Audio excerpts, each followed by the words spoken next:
My sister's wedding was last summer. Mom told me there was no room left for me at the hotel. They'd given it to the groom's business partner instead. I booked a hostel and left after the rehearsal dinner. No one noticed I was gone for over a year. When I came back, everything changed. Tell me honestly, if someone you trusted looked you in the eye and lied, would you keep quiet and pretend it didn't happen, or would you make them regret it? I'm Julia. I'm 34, I live in Portland, and I work as a freelance designer. If you asked my family, they'd say I'm the dependable one. The one who doesn't make a scene, who shows up when she says she will. My younger sister Melanie is the opposite. She's always been softer, easier to hug, and easier for our mother to fuss over. Last October, Melanie married into the Cohen family. The Cohens have money that's been around for generations, but they still act hungry, like they have something to prove. Our mother, Diane, took charge of the wedding from the moment the engagement was announced. She was everywhere at once, choosing flowers, texting the caterers, telling Melanie what to wear. I booked my flight from Portland to Boston as soon as I got the invitation. I figured it would be the usual. Show up, smile in the photos, fly home before anyone could ask about my love life. Even before I left, things felt different. Melanie's texts about wedding plans got shorter and more clipped. Sometimes she just sent a thumbs up.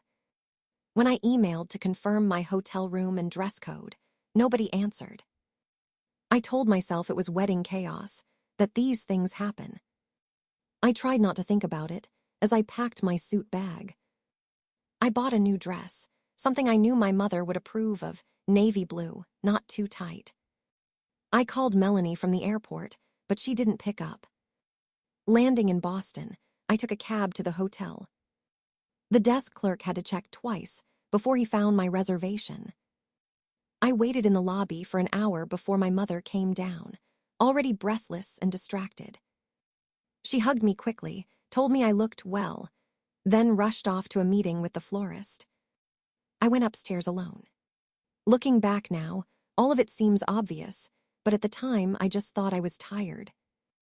I had no idea what was coming. The air in the lobby was cold and perfumed. I could see my breath when I stepped through the revolving door, suitcase rattling behind me. White lilies everywhere, arranged in heavy glass vases. People in navy suits and pale pink dresses milling around, some laughing, some checking their phones. I walked straight to the front desk, the wheels on my suitcase bumping over the seams in the marble. The clerk looked up, young, hair gelled, polite smile barely reaching his eyes. "Name?" he asked, fingers ready over the keyboard. "Julia Cohen," I said, already fishing in my bag for my ID, even though he hadn't asked. He typed, scanned the list, frowning a little, then tried again. I could see my reflection in the black glass behind him, creased shirt, makeup smudged from the car ride. He looked up, mouth tight. "I'm sorry, I don't see a reservation for you." I stood there blinking. There was a pause, 3, 4 seconds, before I heard my mother's voice behind me. She was talking into her phone, but her eyes were on me, sharp and flat. She stepped closer, lowering the phone. "Oh, Julia," she said, not bothering to greet me. "We didn't reserve a room for you. We gave it to the groom's business partner. He's more important than you." She made a little gesture at the clerk, like she was dismissing a waiter. Then she turned back to her phone, murmuring something into it, already walking away toward the elevators. My suitcase tipped over, but I caught it in time. For a second, I couldn't think of a single thing to say. My mouth opened, then closed. I felt the clerk watching me, waiting for me to make it easier for him. "It's fine," I said, voice softer than I meant. It came out flat. I straightened my suitcase handle. The wheels caught on a line in the marble and jerked sideways. My mother didn't look back. She was already in the group by the elevators, my cousins, her sisters, all in matching silk shawls. She was telling something funny, her hand fluttering up in the air, and they all laughed. One of them looked over and gave me a quick, polite smile, then turned away again. Behind the desk, the clerk cleared his throat. "I think there's a vacancy at the Days Inn across the street. If you want," he offered, not meeting my eyes. I shook my head. "No, I'll figure it out." He nodded, already moving on, and I was left standing there in the middle of all those flowers, suitcases, voices bouncing off the marble. I pulled my phone out, but there was nothing. No texts from my mother, no apology, just a missed call from work. The rest of my family didn't seem to notice I was still there. My brother passed by, tuxedo jacket slung over his arm, gave me a nod like he was seeing someone he barely recognized. I watched the elevator doors close on my mother, her back straight, talking into her phone, not a glance in my direction. I wheeled my suitcase toward the far end of the lobby, away from the front desk, away from the orchids, and the people checking in for the wedding. I found a bench under a fake ficus tree and sat, hands clenched around the handle. For a long time, I stared at the floor, at the smudge marks on the marble, until I heard the burst of laughter from the elevator bank, my mother's voice rising above the rest. I didn't move. I just sat there, suitcase by my side, invisible in the middle of everything. I trailed her down the hallway, my suitcase wheels catching on the carpet, the low drone of conference chatter echoing behind us. She moved quickly, always a step ahead, her heels stiff against the tile. I waited until the traffic thinned near the elevators before I spoke. "You could have told me before I got on a plane," I said. My voice came out flat. She didn't look at me, just kept her eyes fixed on her clipboard, flipping through the pages like she was double-checking something crucial. "You're being dramatic," she said, not even a pause. "There are plenty of cheap places nearby." We had to prioritize. Her words felt rehearsed, like she'd already said them to herself 3 times before I arrived. I tried to catch her eye, but she kept her head down, pen tapping against the metal spiral of the clipboard. I opened my mouth to protest, but she was quick. "Don't cause a scene." "Melanie has enough stress," she said. Her tone was clipped, the kind of voice she used when she wanted to end a conversation before it started. People passed by, arms full of pamphlets and tote bags, not slowing down. I stood there, suitcase handle sweating in my palm. She turned away, already halfway down the hall, her focus somewhere else. The back of her blazer was rumpled, one thread sticking out near the seam. I glanced at my reflection in the elevator doors. The gold was streaked and cloudy, my face stretched wide. I barely recognized the tired lines, the mess of my hair from the flight. I could still smell airplane coffee on my clothes. She stopped at the conference room door, checked her clipboard again, and disappeared inside without looking back. I stayed by the elevator, letting the hush settle over me. I could hear the faint click of the doors closing behind her. I pressed my thumb into the brass panel, leaving a dull print. My suitcase felt heavier than it should have. I thought about the emails, the calls she'd made, the way she'd sounded so eager for me to come. "You have to be here, it'll mean so much to Mel, your family," she'd said. None of that in her face now. I looked around. The wall was covered in framed photos of past conferences, people smiling in groups, holding up awards. I didn't see myself in any of them. I wondered if anyone else had noticed the way she'd handed me off, the way she'd made me small in a space that was supposed to be about family. A woman in a navy skirt suit stepped out of the conference room, glancing at me, then away. I tried to remember if she'd been at the wedding, if she knew my name. I nodded, but she kept walking. I took out my phone, checked for messages. Nothing from Melanie. Nothing from her. Just a flight update from the airline and an old group text with my cousins. 3 days silent. The elevator chimed. I didn't get in. I stood there, watching my reflection fade as the doors opened and closed. The hallway was colder now, or maybe I'd just stopped moving. I texted Melanie, "Here. Let me know when you're free." I walked away from the elevators, trailing my suitcase behind me, the wheels thudding over a rip in the carpet. I passed the registration table, where my name badge waited, flipped backward. No one looked up. I found a chair near the window, sat down. The city outside was gray, the sky pressed flat against the buildings. I thought about hotels, about finding one on my own. I opened the search app, but closed it again. My thumb hovered over her name. I didn't call. A man in a conference polo handed me a schedule. I took it, nodded, didn't read it. I wondered how long I could sit there before someone asked me to move. The minutes stretched, the room filled and emptied, but no one said anything. After a while, I stood up, left my suitcase by the chair, and walked to the bathroom. I splashed water on my face, wiped it dry. My eyes looked smaller in the mirror, the skin under them thin and blue. I tucked my hair behind my ears, straightened my shirt, and walked back out. She was gone. The clipboard gone too. The space by the elevator was empty except for a stray paper, caught in the draft. I picked up my suitcase and kept moving. I sat on the plastic mattress in the hostel, shoes still on, and connected to the Wi-Fi. The room smelled like mop water and old socks. I watched the progress bar crawl across my screen as my inbox loaded. It was the first moment I'd had alone since the fight, since I'd left Melanie's apartment with my backpack and nothing else, my phone buzzing every few minutes with messages I didn't want to answer. I'd muted the family chat. I'd left the group with my name in it. There was a new email from Melanie. I hadn't received it.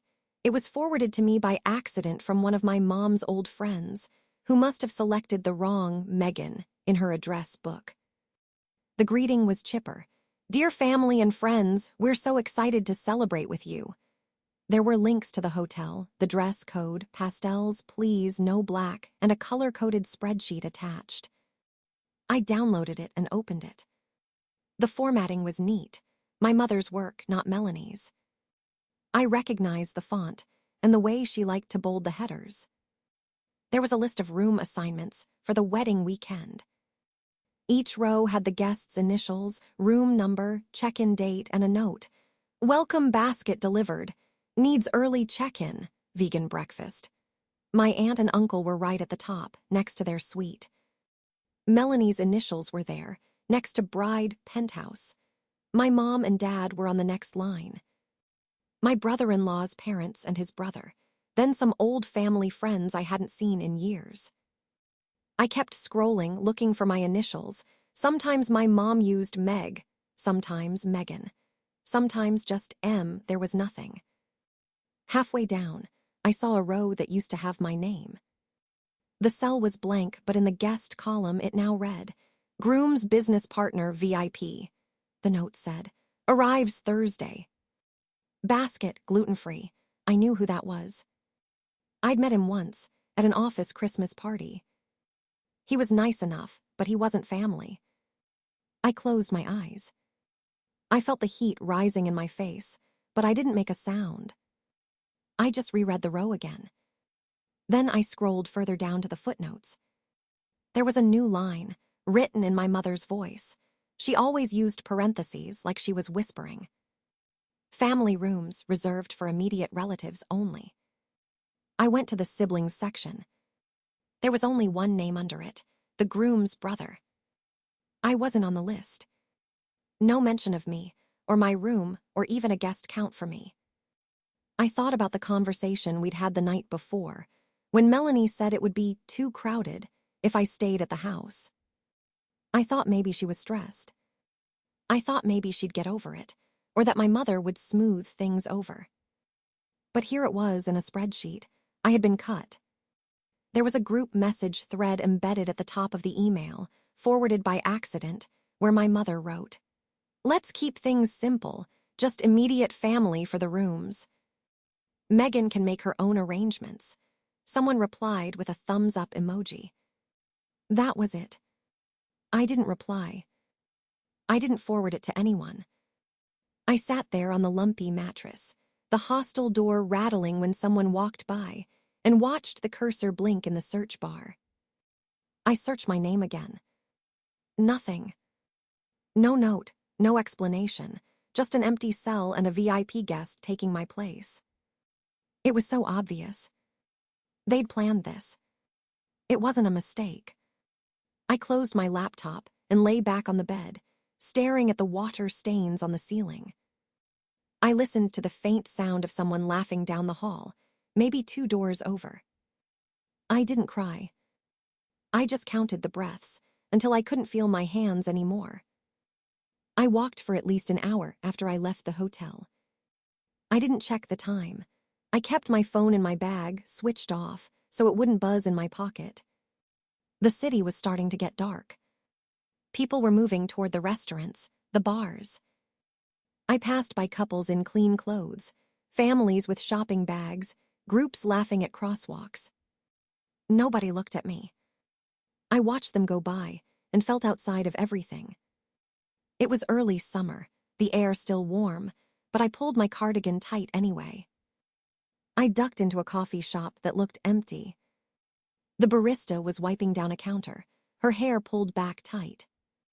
I sat at a table in the corner and ordered an espresso I didn't want, just to have something in my hands. My phone burned in my bag, but I didn't reach for it. The espresso was bitter. I drank it in one gulp and stared at the street through the glass. There were silver balloons taped to a post on the other side, deflated and dragging in the wind. On a shelf near the door, there were some notebooks and pens for sale. I bought the cheapest one, a thin spiral-bound thing and a blue pen. The barista smiled at me, half curious, but didn't say anything. I nodded and left. I walked again, this time without any destination, just moving so I wouldn't have to think about where I was supposed to be. The rehearsal dinner would be starting. I pictured the table. White linens, menus folded in triangles. I knew where I should have been sitting, next to Melanie, across from her mother. I imagined the empty chair. I wondered if anyone noticed. I wondered if anyone cared. When I reached the hostel, the lobby was loud. Backpackers at the desk, someone playing music on a speaker. I went straight upstairs and locked the door behind me.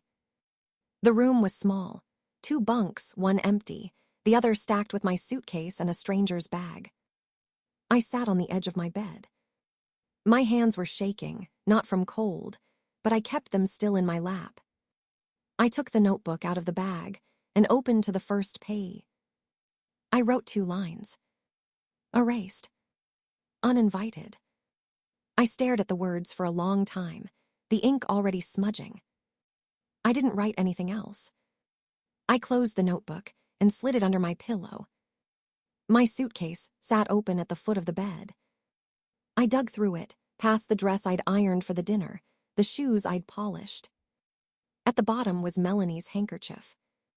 I'd spent weeks on it, white cotton, blue thread, her initials and the date stitched in one corner, small flowers in the other. I had planned to give it to her tonight, maybe in the bathroom when it was just us, so it wouldn't get lost in the noise. I imagined her face, the way she used to smile when we were kids and I made things for her. I folded the handkerchief again.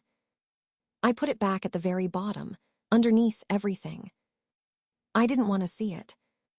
I lay down on the bed, shoes still on, and stared at the ceiling. Someone in the hallway was laughing. My phone stayed off. I didn't want to hear from anyone. Not Melanie, not my mother, not the cousins texting to ask where I was. I let the sounds of the hostel fill the room. People coming and going, doors slamming, the city outside, alive and uncaring. I didn't move for a long time. That night, I slept in my clothes. The notebook stayed under my pillow, the handkerchief buried deep in the suitcase. I kept expecting to wake up and feel different, But when the sun came through the window in the morning, everything was the same. I opened Facebook to check a message from my cousin, and the first thing in my feed was a photo from Melanie's wedding. The official photographer had posted a big group shot, Melanie in the middle, parents on each side, and the Cohen family smiling next to them. I scanned the faces, out of habit. My dad had his arm around Melanie. My mom stood next to Mrs. Cohen. There was an empty chair at the end, my chair, or so I thought. But it wasn't empty. A man in a dark blue suit was sitting there, holding a champagne glass and smiling like he belonged. I didn't recognize him. He had dark hair, a little gray at the temples, and looked about 40. The tag under the photo read, Evan, business partner. I didn't remember ever hearing about an Evan. I looked again, making sure I hadn't missed someone. No. He was sitting where I was supposed to be. The table had my family, Melanie, and the Cohens. Not me. I kept scrolling. Someone had uploaded a set of candids, different angles of the reception, the dance floor, people laughing at speeches. In every photo at the family table, Evan was there. Sometimes talking to my dad, sometimes whispering something to my mother. In one, he had his hand on Melanie's shoulder as she laughed. It felt strange, like seeing my own life but with someone else playing my part. I clicked on Evan's tag. His profile was public. Most of it was business, LinkedIn reposts, company events. Then, a post from 2 nights before the wedding. He was sitting at the hotel bar, a whiskey in front of him, grinning at the camera. The caption said, "To new partnerships and family privileges." The timestamp matched the night of the rehearsal dinner. I wasn't invited to that either. Below his post, I saw 3 likes. My mother was one of them. I stared at her name under the post for a long time. A small blue thumbs up, right under his words. It was like she'd signed her name on a contract. I checked who else had liked it, my father, and someone with the last name Cohen. I didn't see Melanie, but she never liked anything on Facebook anyway. I clicked through Evan's photos. There were more shots from the wedding weekend. Him with my dad at the golf course. Him posing in front of the hotel with a cigar. In one, he was standing next to my mom, both of them holding glasses of white wine. The caption just said, "Cheers to the future." I went back to the wedding photo. My seat at the family table, filled by a stranger. My mother smiling in the background, her hand resting on the back of his chair. Nobody had mentioned Evan to me. Not once in the months leading up to the wedding, not in the group texts, not in any phone call. I scrolled down to the comments. Someone had written, "So glad you're finally part of the family, Evan." My father replied, "Wouldn't have it any other way." I watched the cursor blink in the comment box, wondered what I would even write. I closed the tab, opened it again, then shut my laptop. The house was quiet except for the refrigerator humming. I sat at the kitchen table, phone in hand, watching the screen go black and then light up again. No new messages. Nothing from my mother, nothing from Melanie. For a second I thought about calling Melanie, asking her who Evan was, but I couldn't picture how that would go. I imagined her voice, tired, maybe annoyed. It didn't feel worth it. I stood up and poured myself a glass of water. The silence felt heavier, thicker, like something I had to move around. I picked up my phone again. Still nothing. The hostel room was quiet, except for the hum of someone's phone charging across the hall. I sat on the edge of the bed, the dress I'd planned to wear to the ceremony still hanging limp on the back of the door. My shoes were lined up and untouched. I looked at the time on my phone, 9:07 a.m. The ceremony would start in less than an hour. I could picture Melanie and our mother in the hotel's suite, fussing with her hair, smoothing the skirt, checking the list for the 5th time. I wondered if anyone had noticed I hadn't come back to the hotel last night. I doubted it. I opened my laptop and pulled up Melanie's email. I reread her last message, the one where she said, "Don't make this about you. Please just be happy for me." It sat above a chain of replies, all starting out polite and getting sharper, never outright cruel, just clipped and efficient. I clicked compose and stared at the empty box. I typed, "Hope your day's everything you wanted. Sorry I couldn't stay." I added our mother's address in the CC. I read it 3 times before hitting send. I wrote a second email, this one longer. I wrote exactly what I thought, line after line, about the rehearsal dinner, about the years of swallowing things for the sake of peace. I saved it as a draft and closed it. I opened it again, deleted a paragraph, rewrote it, then hit delete and watched the draft disappear. I did that 3 more times, each time the words coming out more blunt, less careful, then softer, then nothing. In the end, I sent nothing except the first line. By noon, I'd packed my bag. I left the dress on its hanger. I folded the shoes back into their box and slid them deep in my suitcase. My bus ticket confirmation blinked in my inbox, a one-way ride out at 6:40 the next morning. I put the hostel receipt on top of my suitcase, a small slip with my name and the date, in case anyone wondered where I'd gone. I didn't leave a note. No one came knocking on the door or called my phone. I checked out at the desk and asked if they could hold my luggage until the next day. The guy behind the counter didn't ask why. I sat in the lounge for a while, watching the people come and go. Backpackers, a group of college kids, an older woman taking photos of the lobby art. I watched the clock tick past 2, then 3. I imagined the ceremony winding down, Melanie and her new husband smiling for pictures, our mother crying, everyone hugging and drinking. I wondered if anyone had noticed my absence by then. Maybe someone had asked, "Where's your sister?" I doubted they'd been a scene. I walked around the city with my hands in my coat pockets. The autumn air was sharp, the leaves gone brittle under my shoes. I stopped at a small cafe and bought a coffee. I sat by the window and watched a couple argue quietly at a bus stop. I checked my phone now and then. No new messages. No missed calls. Around 5, I opened my email again and reread the line I'd sent. I scrolled past Melanie's wedding photos, attached from our mother's account, unopened. I got back to the hostel at dusk. I picked up my bag from the front desk and went back to the room. I lay on the bed and listened to the hallway chatter.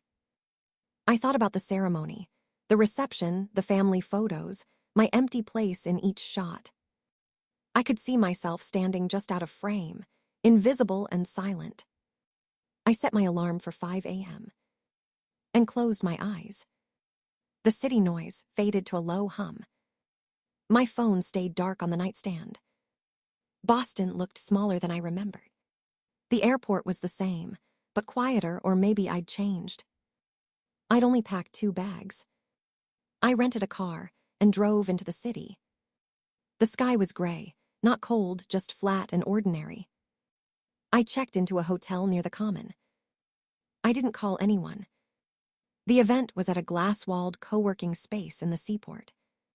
I signed in, took the sticker and scanned faces. Most people were younger. The bar served white wine and seltzer. A woman in a green dress asked if I was local. I said not for a while. She smiled and drifted away. My phone buzzed. An email from Rothman's project manager. The contract was moving ahead. I replied, brief and neutral, and put the phone away. I kept moving. The room was loud, people laughing, some group from MIT talking about funding. It felt like Berlin, but not. I stood by a table with a bowl of business cards. I dropped in mine. I watched the door, half expecting to see someone from my old life.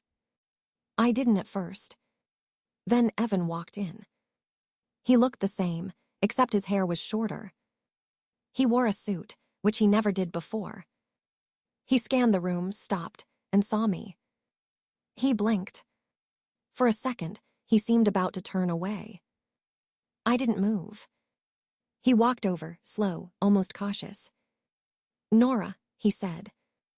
I nodded. He hesitated, then tried to smile. "Wow, I didn't know you were back." "Just for a few days," I said. He looked at my lanyard.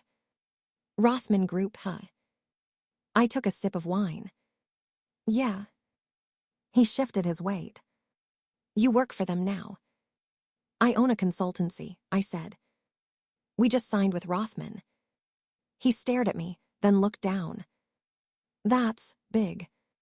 He rubbed his jaw. "I heard they brought in fresh blood." I shrugged. Berlin was good for that. He didn't laugh. He looked around, as if checking who else could see us. "You're not back for good, are you?" "Just for meetings. The project starts next quarter." He swallowed. "The Cohen family." He paused. "Well, I guess you know what you're doing." I watched him. He used to talk over me in meetings. He used to send emails to my brother about my attitude. Now he looked like he wanted to be anywhere else. "How's the old place?" I asked. "Different," he said. He didn't explain. Some people walked past, talking about app launches. Evan stepped back, out of their way. I realized he was nervous. He kept glancing at my badge. "You and my brother still working together," I said. He paused. "It's not the same without you." He meant it as a compliment, but it landed flat. He coughed. "Well, I should." He gestured at the crowd. I nodded. "Good luck, Evan." He walked off, fast, almost bumping into a woman with a clipboard. I watched him go. The room felt warmer. I checked my phone. Another email from Rothman. Timeline, deliverables, real things. I didn't talk to anyone else who knew me. I stayed another hour, made small talk about Berlin winters, handed out 3 cards. It was enough. Back at the hotel, I sat on the bed, shoes off, and looked at the city through the window. The river was dark. I thought about the way Evan's voice shook when he saw my name on the badge. He'd always acted like I was in the way. Now he was the one unsettled. I ordered room service. I watched TV with the volume low. My phone lay face down. No one from my family knew I was there. I didn't tell them. There was no reason to. The next morning, I walked to a bakery I liked in college. I sat by the window, coffee in hand. My inbox filled with project questions. Rothman's logo at the top of every thread. I read each message. I answered, short and direct. I didn't think of Evan again until I saw my reflection in the glass, calm and tired and something else. Untouchable, maybe. The city outside kept moving. I finished my coffee and walked out into it. The meeting room looked almost identical to the one from Melanie's wedding weekend.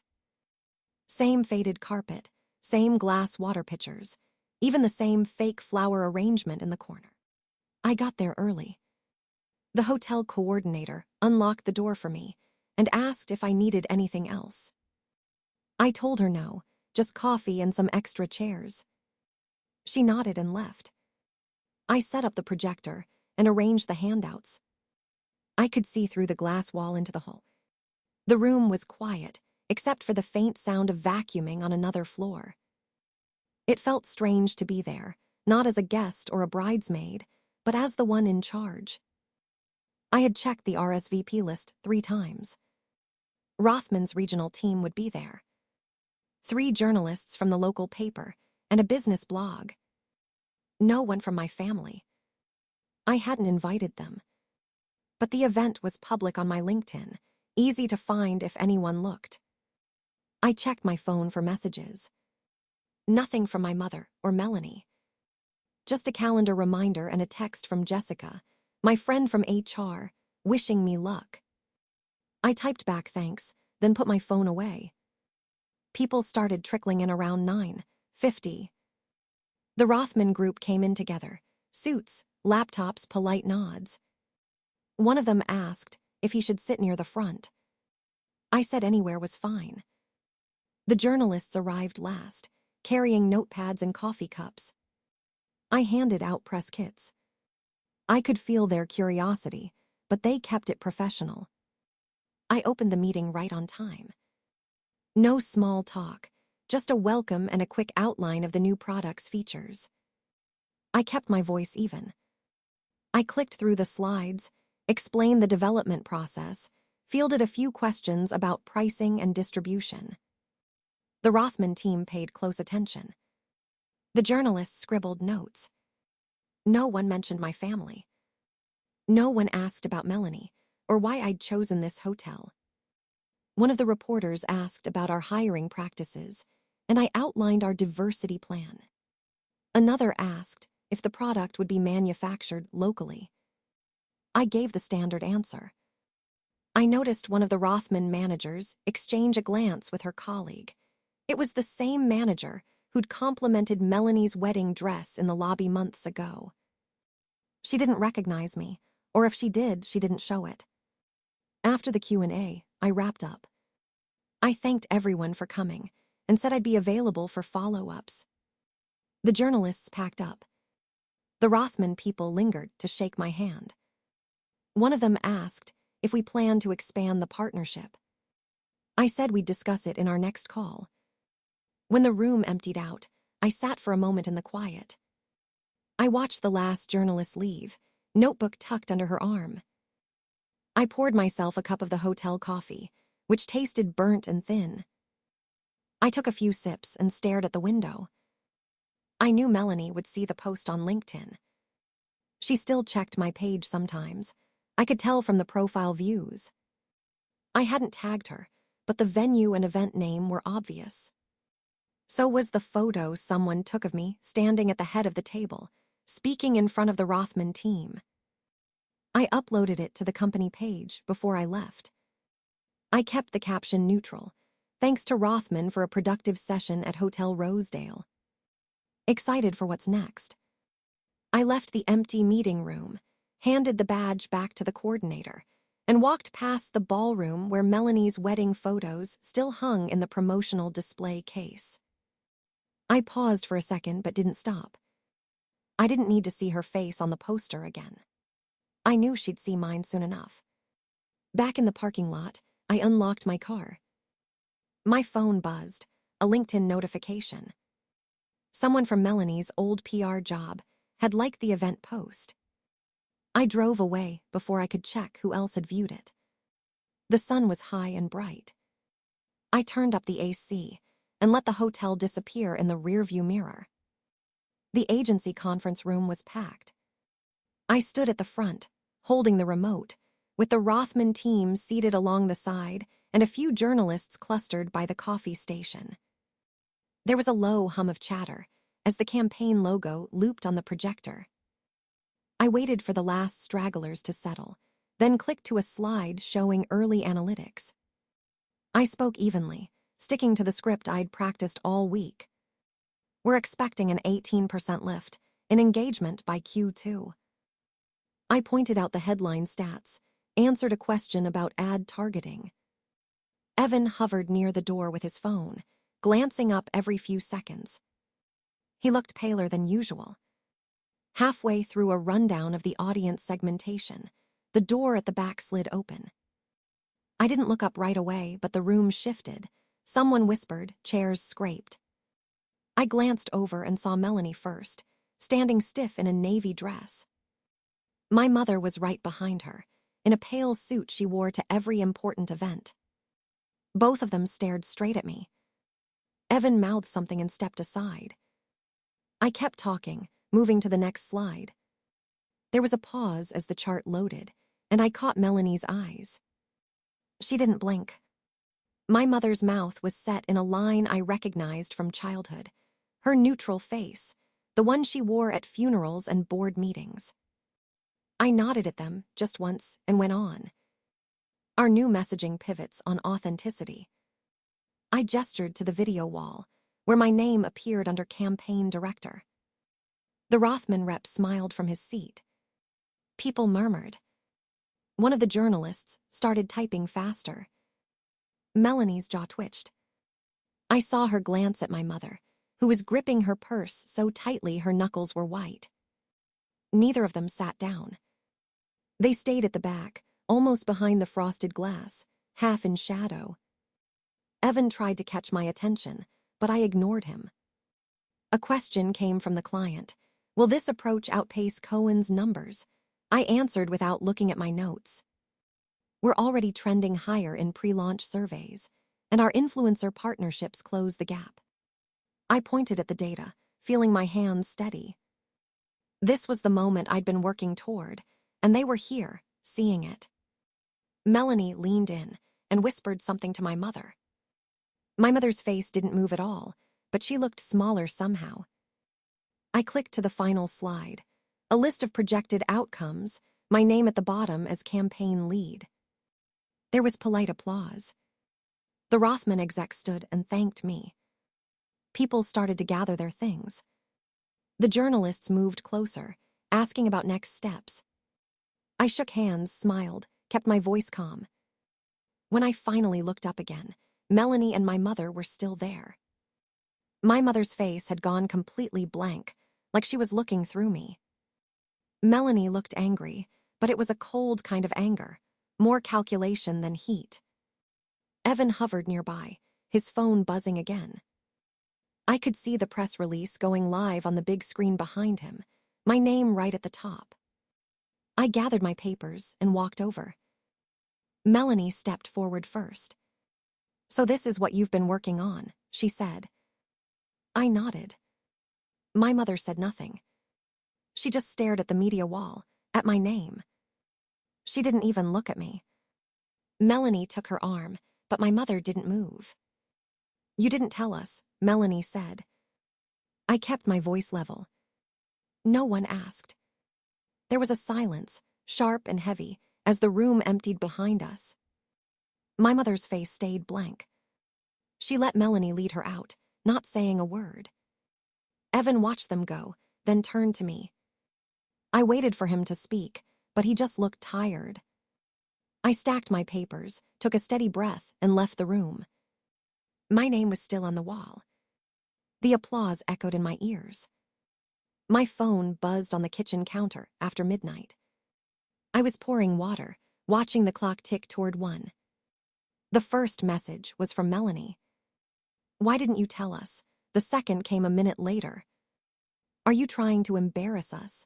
She didn't bother with punctuation after that. A third message, you should have talked to us first, arrived as I was rinsing my glass.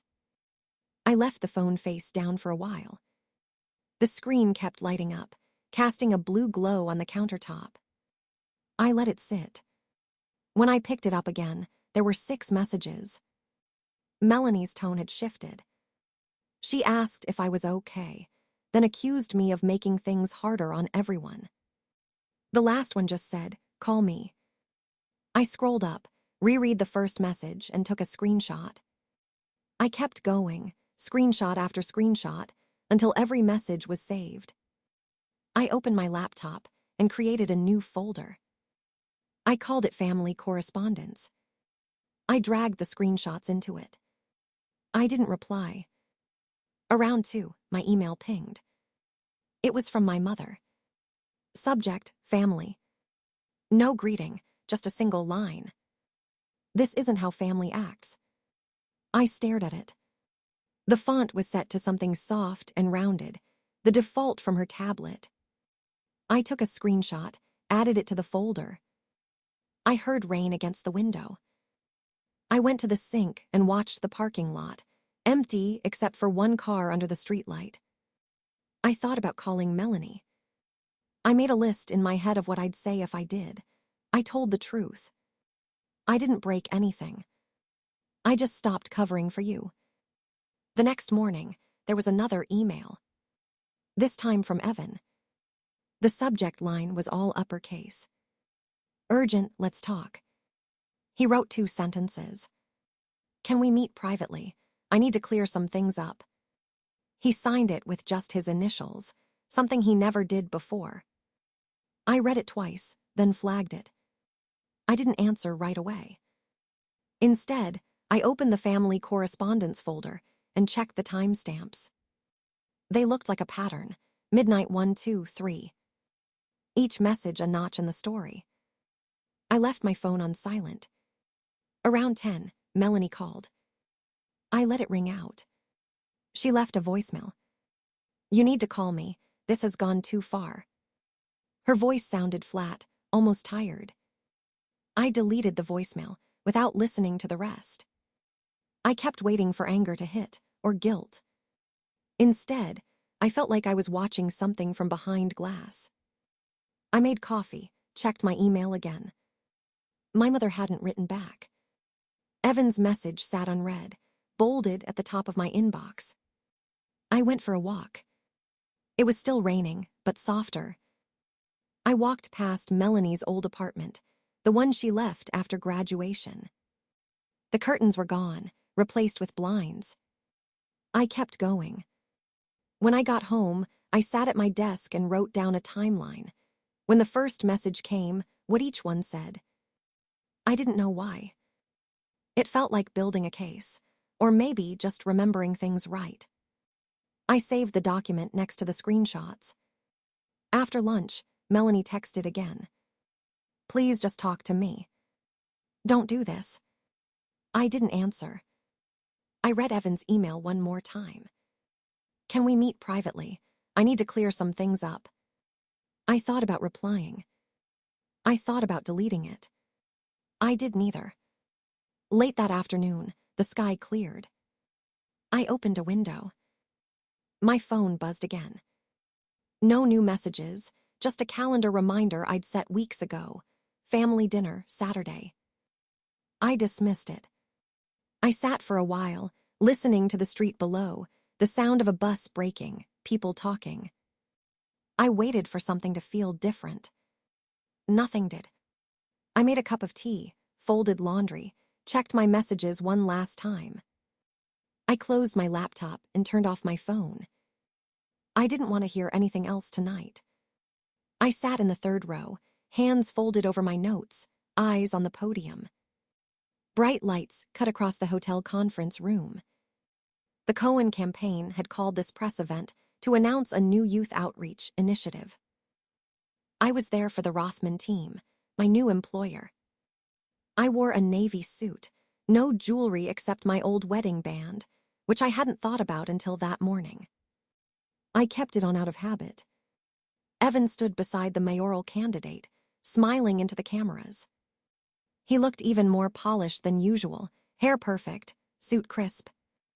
He was the one who'd blocked me from the Cohen family wedding photos, who'd told me my presence made things complicated. He was also the one who'd quietly undermined my work on the campaign for months, until I took the Rothman offer without saying goodbye. The press Q&A started. Most questions were the usual: budget, turnout, endorsements. Then a woman with a press badge, I recognized from City, weakly raised her hand. She looked at me first, then at Evan. Her voice was clear. Can you comment, she said, on your connections to the Cohen family? And has that influenced your recent move to Rothman's campaign? It was the first time anyone had asked me directly, on record, about the split. There was a pause. People around me turned their heads. I could see Evan stiffen behind the podium, his jaw set. The candidate looked confused. I took the microphone. My voice sounded even, maybe a little flat. Family is complicated, I said. Sometimes you learn who values you most through absence. Someone in the back coughed. The room felt heavier. Evan looked at me, just for a second, and then away. He said nothing. The candidate tried to move on, but the moment stuck. I handed the microphone back and sat down. My hands didn't shake. After the event, I left through the side exit. My phone buzzed before I reached the parking lot. The reporter had tweeted my comment with a photo of the room. Within an hour, it was everywhere, news sites, campaign gossip threads, even a meme account.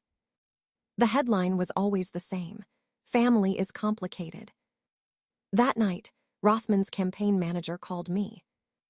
He sounded amused, almost relieved. Their polling had jumped 5 points since the press event. Donors were calling, saying they liked how we handled the family question. I didn't say much, just listened. The numbers spoke for themselves. The next morning, Evan's name disappeared from the Cohen website.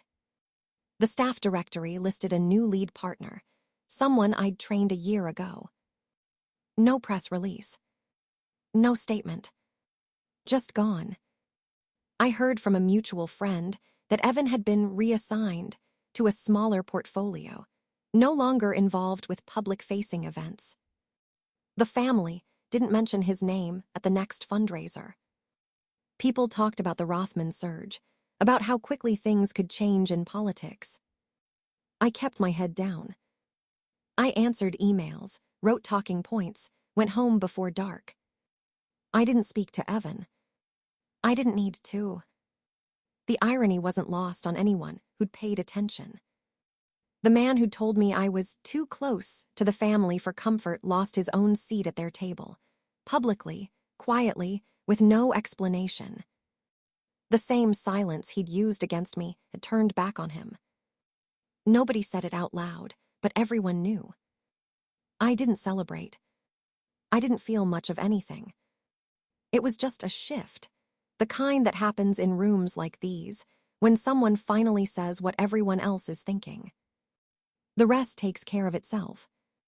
I closed the laptop and leaned back in the creaky chair. The apartment I was renting had a view of the city skyline, half lit by the streetlights and the glow from the windows of other people's lives. I listened for my phone, but it stayed silent on the table. No missed calls, no texts. It had been like that all week. I let it sit there, face down. I opened my inbox one last time to see the unread email from my mother. She sent it 3 days ago. The subject line was just my name. I didn't click it. I looked at it for a minute, then closed the tab. I'd been thinking about the hostel in Boston. It was the last thing tying me to that part of my life. The reservation I made when I thought I'd have nowhere to go before everything shifted. It was a cheap place, a temporary address, but I'd kept it paid up. I opened their website and typed out a message for the manager. I told them I wouldn't be coming, but I wanted to donate my month's stay to a local shelter. They replied within an hour, said thank you, said they'd find someone who needed it. I read that reply twice, then archived the whole thread. I walked to the window. The building across the street had someone sitting on the fire escape, talking on the phone. I watched them light a cigarette. I couldn't hear anything, but I watched their mouth move and the smoke drift. I wondered if they were telling someone the truth, or lying, or just saying nothing. I made tea. I turned on the kettle, not because I wanted it, but because I needed something to do. I found a chipped mug in the cupboard and set it on the counter. The water boiled, loud in the tiny kitchen. I poured it over the bag and waited, watching the steam. I didn't have to check my phone, but I did. Still nothing from anyone, except a work email about next week's schedule. I deleted it. I thought about calling my mother. I thought about reading her message. I thought about replying, just to say I was fine or to ask her why she did it, why she let it go as far as it did. I didn't move. The mug in my hand was hot, so I set it down and walked back to the window. My suitcase sat by the bedroom door, half unzipped. I'd unpacked most things, but left some clothes folded inside, like I wasn't sure how long I'd stay. I looked at it and wondered if I should finally put it away. Outside, a siren passed. The city sounded the same as it always did. Cars, voices, someone playing music too loud somewhere up the street. Nobody knew I was here, except the landlord and my work. I liked that. I sat on the edge of the bed. My phone buzzed once. Spam. I turned it off and placed it in the drawer with the rest of the things I didn't need to see. The clock on the wall said 10:41. I felt tired, not from the day, but from all of it. I lay back on the bed, looking at the ceiling. I thought about the last few weeks. The fights, the silence, the things nobody said out loud even when it would have been easier. I thought about the relief of not having to explain anything anymore. I closed my eyes and listened to the city through the thin glass. I tried to remember if this was what I wanted. No noise, no explanations, no one calling to ask where I was. I wasn't sure, but I didn't move. The unread email stayed in my inbox. The city kept moving outside. I let myself drift. The week after the launch, I boxed up the last few things in my apartment. There was no message from Melanie. Our shared chat stayed silent, her name sitting near the top, unread. My mother sent 3 emails in the following days, 2 full of clipped sentences about family, the last one just a forwarded chain about forgiveness. I set up a filter that moved anything from her straight into a folder. I didn't check. Rothman's office sent over my documents. The contract was simple. 2 years, relocation covered, a quarterly bonus structure. I signed it without hesitation. I booked my ticket to Berlin. There was no farewell dinner. I left my apartment keys with the landlord and took a cab to the airport alone. On the plane, I scrolled through my contacts. My sister's number was still saved. I didn't delete it.